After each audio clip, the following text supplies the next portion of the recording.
our service this morning. And the first being is that we have a church business meeting this Monday night, the 29th, at 7 o'clock right here. And we will be discussing or deciding as a church whether we will be a vaccine passport venue or not. Now, just to be clear, you've received probably some communication about this through email from Pastor Adrian. We're not coming together to discuss the merits of the vaccine.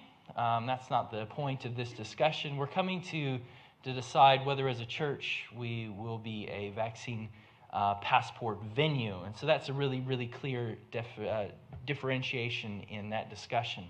So if you're a member of the local church here, we invite you to come and to be a part of that discussion. And I want you to really be praying for it as we understand what the Lord's will is for our local congregation here. So do keep that in your prayers. The month of December is only a few days away, and usually through the month of December we do something special here, as a lot of the churches in New Zealand. We have a Christmas tree for ADRA. Now we're going to be having a virtual Christmas tree.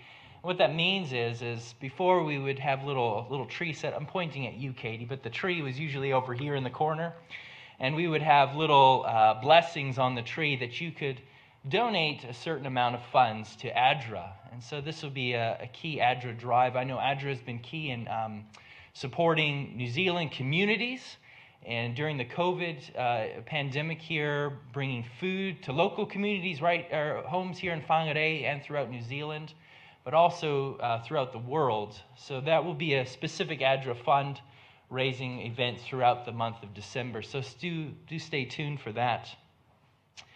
As we begin our worship this morning, I would just like to share one Bible verse with you before we kneel for prayer.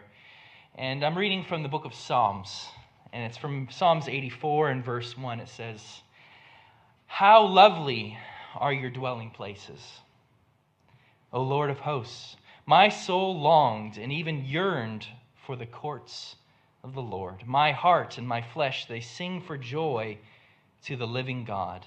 And verse 4, "How blessed are those who dwell in your house. They are ever praising you." And I pray that would be our experience this morning as we worship God. Just take a moment now to bow your heads in silent prayer as we kneel here on the stage.